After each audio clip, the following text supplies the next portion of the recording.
چجوری میزنن؟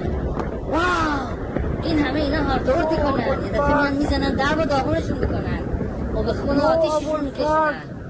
واو حرف پیروزیشون مفته. Inilah detik-detik saat kawasan pembangkit listrik Iran di Bushehr dibom oleh Israel.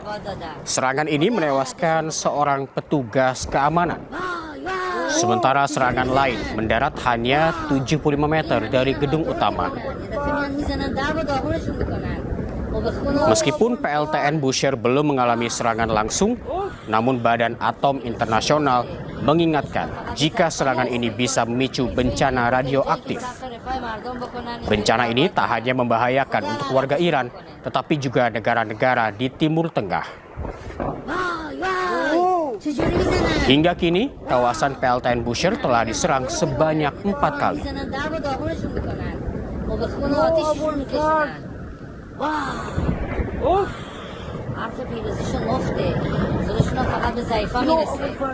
Tak hanya PLTN, Israel juga menyerang 3 bandara di Iran, di antaranya adalah Bandara Bahram, Mehraban, dan Azmayesh.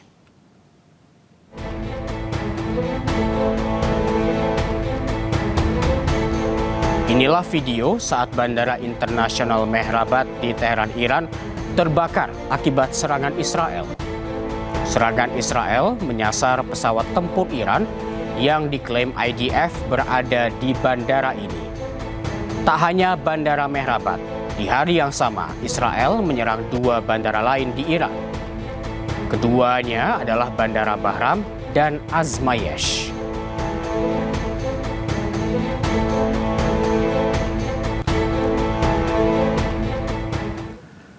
Komando Pusat Amerika Serikat atau CENTCOM merilis rekaman yang menunjukkan serangan terhadap target militer Iran.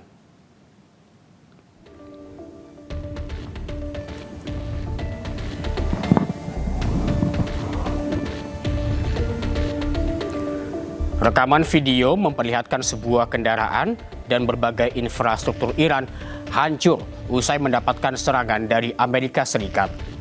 Serangan dilakukan menjelang batas waktu yang ditetapkan Amerika Serikat kepada Iran untuk menyetujui kesepakatan gencatan senjata, di mana pihak Israel dan Amerika Serikat mengancam akan menyerang infrastruktur energi Iran jika kesepakatan gencatan tidak tercapai.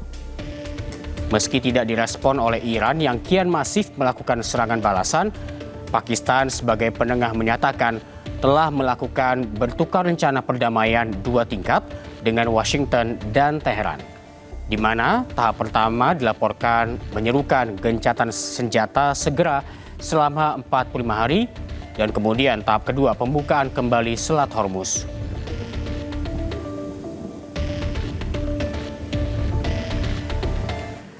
Israel melakukan serangan ke fasilitas kesehatan laboratorium obat-obatan di kota Teheran.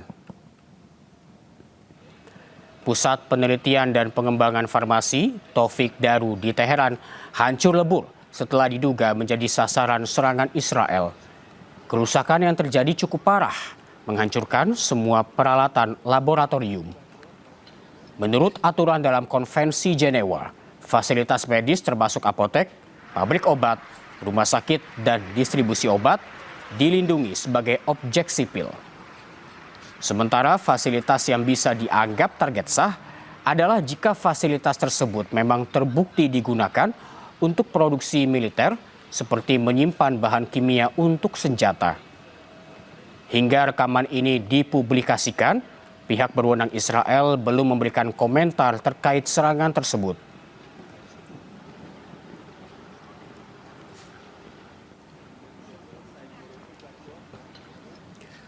Presiden Amerika Serikat Donald Trump ubah tenggat waktu terkait pembukaan Selat Hormuz, yaitu hingga malam nanti waktu Timur Tengah.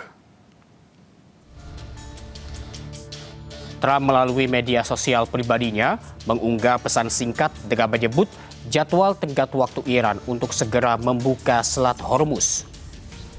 Sebelumnya Trump juga memperingatkan bahwa Iran akan menghadapi serangan terhadap infrastruktur penting jika tidak membuka Selat Hormuz sebelum tenggat waktu.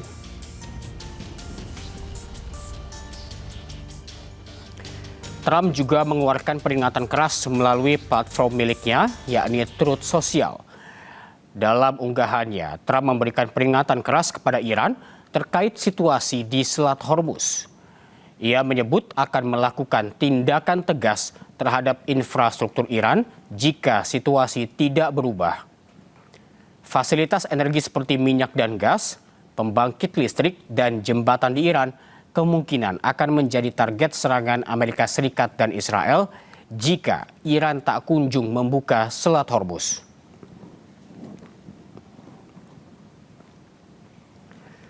Presiden Amerika Serikat Donald Trump menyatakan tenggat waktu terhadap Iran untuk membuka kembali Selat Hormuz akan berakhir pukul 8 malam nanti waktu Timur Tengah. Trump menyatakan tidak akan perpanjang tenggat waktu lagi bagi Iran. They asked for 7 days. I said, I'm going to give you 10. But at the end of 10, all hell's going to break out if you don't get there. Is Tuesday your final deadline? Is Tuesday at 8 p.m. your final deadline? Yeah. If Iran does not meet your demands, Mr. President, are you willing to continue the war? Well, you'll have to watch. Mr. President, given your reasons, are you committing to It's an easy question. The answer is yes, but you'll have to watch. What do you think of the latest proposal? They made a proposal, and it's a significant proposal. It's a significant step. It's not good enough, but it's a very significant step. They have made, they're negotiating now, and they've made a very significant step. Sebelumnya Amerika Serikat menggertak Iran untuk membuka Selat Hormuz dan mengatakan waktu untuk mencapai kesepakatan hampir habis.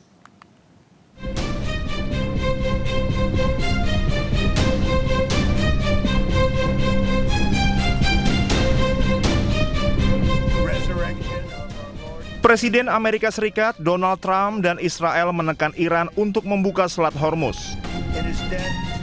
Jika menolak membuka Selat Hormuz, Amerika Serikat dan Israel akan menyerang infrastruktur energi Iran. Trump mengatakan tenggat waktu terbarunya kepada Iran untuk mencapai kesepakatan guna mengakhiri perang semakin dekat. Israel sedang mempersiapkan serangan terhadap fasilitas energi Iran dan sedang menunggu persetujuan Amerika Serikat. Jangka waktu serangan tersebut diperkirakan sepekan ke depan. Trump sebelumnya juga mengancam akan menyerang pembangkit listrik Iran jika tuntutannya tidak dipenuhi.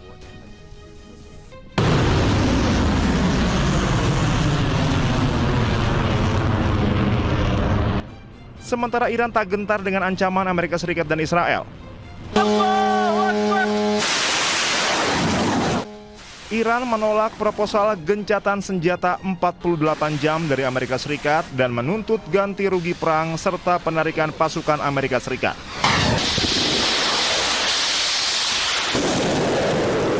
Iran bahkan kembali meluncurkan drone dan rudal ke Israel serta negara-negara Teluk yang bersekutu dengan Amerika Serikat.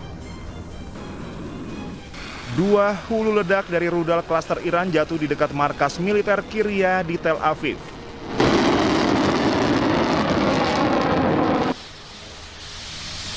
Iran juga meluncurkan drone ke instalasi radar Amerika Serikat dan sebuah pabrik aluminium yang terkait dengan Amerika Serikat di Uni Emirat Arab.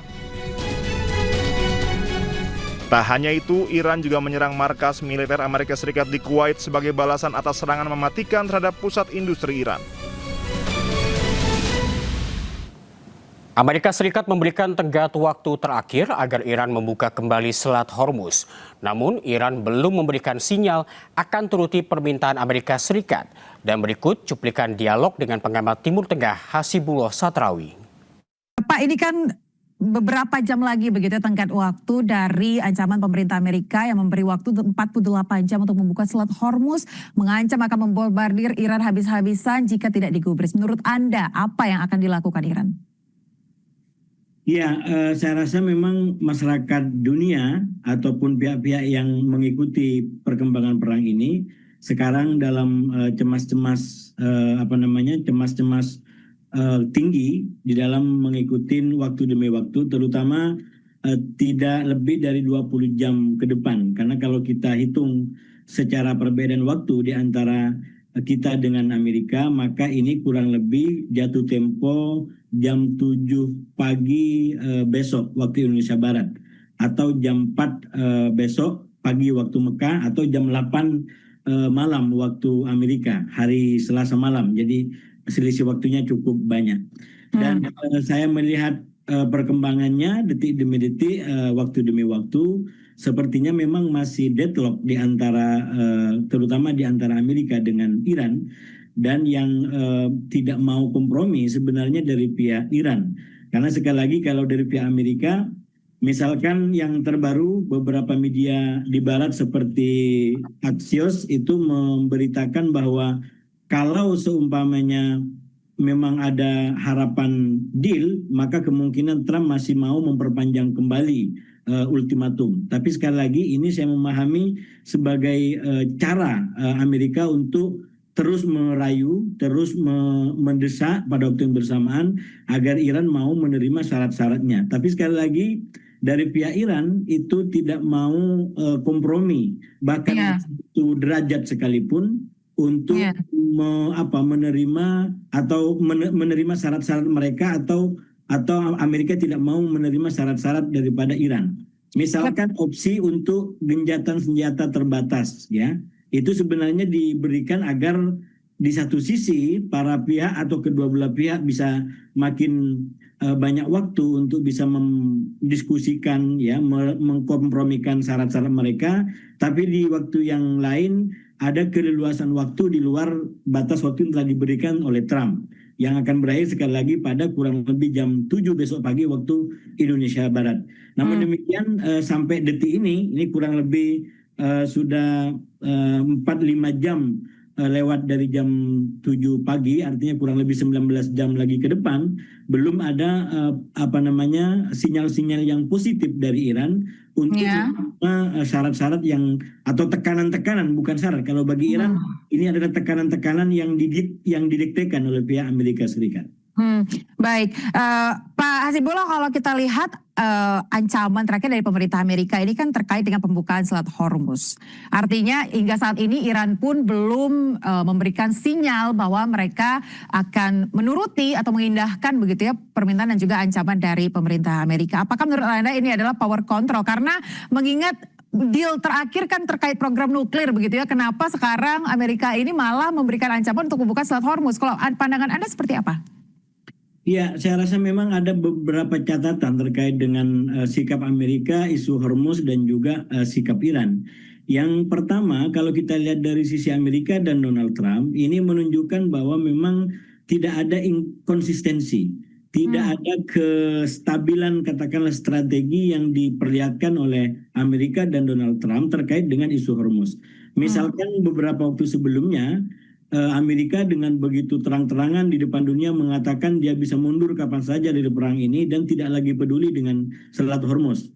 Bahkan dia bilang minyak kami sangat banyak, lebih banyak daripada cadangannya Arab Saudi dan Rusia, termasuk kalau digabung keduanya. Jadi kita nggak perlu Hormuz. Jadi kapan saja kita bisa meninggalkan Hormuz.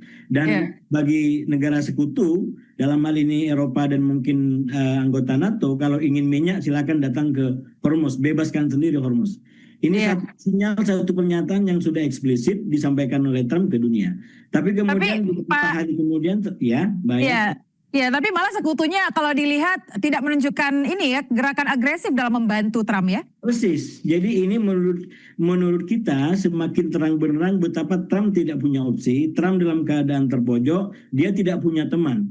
Jadi yang awalnya disebut sebagai America First, justru dia membawa Amerika ke America Alone, yaitu keadaan di mana Amerika tidak lagi punya kawan, ditinggalkan oleh teman-temannya sendiri. Itu satu hal dari sisi Amerika. Dari sisi Iran, saya melihat sekali lagi dari awal Iran itu konsisten. Saya menyebutnya menggunakan dua taktik dalam melawan serangan begitu keras dari Amerika dan Israel. Yang pertama, seperti sepak bola, saya mengandalkan dengan sepak bola, Iran mengandalkan serangan langsung dalam bentuk rudal. Awalnya cukup terbatas ya, Iran mengimbangi itu, tapi per hari ke-35 kemarin, kurang lebih di jam 840 dalam hitungan saya, justru bola langsung Iran yang selama ini terbatas itu mampu mengungguli apa yang dilakukan oleh Amerika, yaitu dengan keberhasilan Iran menembak jatuh pesawat-pesawat tempur yang canggih punya Amerika. Bahkan salah satu pilotnya sempat ada di Iran dan sekarang menjadi kayak semacam perang narasi antara apakah pilotnya berhasil diselamatkan. Kalau Iran mengatakan bahwa operasi itu adalah gagal, tapi saya mendugai dengan berbagai macam sumber yang ada bahwa pilot itu berhasil diselamatkan oleh Amerika, tapi Amerika harus bayar mahal dengan banyaknya pesawatnya yang jatuh dan mungkin juga korban-korban meninggal akibat penyelamatan itu. Baik. Sekali lagi ini bola lambung yang selama ini konsisten digunakan oleh Amerika dan oleh Iran dan belakangan justru cukup unggul. Nah, yang dari awal sangat spektakuler menurut saya tekanannya kepada Iran yaitu serangan melalui dua sayap, terutama sayap Hormuz dan negara-negara Arab Teluk terkait dengan isu minyak dan energi.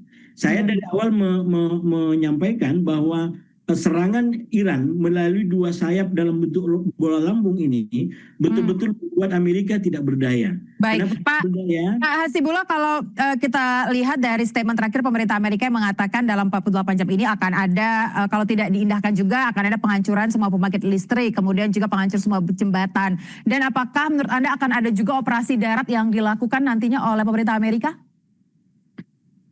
Agak susah membacanya karena Trump orang yang identitasnya adalah karakternya adalah yang tidak konsisten tadi. Tapi kalau kita katakanlah baca dari sinyalemen yang diberikan oleh Trump dengan catatan ada ketidakpastian tadi, katakan catatannya adalah bahwa ini akan berakhir kurang lebih 2-3 minggu dan saya mendugai itu menjadi keinginan yang betul-betul diharapkan oleh Trump. Jadi sesuatu yang pasti di antara banyak ketidakpastian Trump adalah bahwa Trump ingin perang ini berakhir dengan cepat. Kenapa? Karena kalau makin lama perang ini makin merugikan Trump, terutama karena Trump sebentar lagi akan menghadapi pemilu sela di Amerika. Yang Midterm, itu mau tidak mau dia harus segera menyelesaikan isu Iran ini dan kalau bisa digunakan sebagai bahan kampanye bahwa dia menjadi pahlawan, dia memenangi segala macam perang ini. Tapi persoalannya situasi lapangan tidak menunjukkan klaim Trump. Bahkan ketika dia mengatakan dia menang di udara, di hari ke-35 yang saya bilang tadi justru pesawatnya berhasil ditembak jatuh dan pilotnya pun jatuh di Iran. Baik, Jadi sekali lagi kalau dibaca dalam konteks itu, potensi atau kemungkinan dia mengambil opsi serang darat itu ada tapi cukup kecil. Kalau dia ambil opsi serangan darat, maka berarti deadline 2-3 minggu itu tidak akan terjadi. Karena sekali lagi ketika dia turun ke darat maka dia akan menghadapi tantangan lebih besar baik itu tentara ataupun lapangan Iran yang sama sekali berbeda dengan negara-negara yang selama ini telah dijadikan medan tempur oleh tentara Amerika.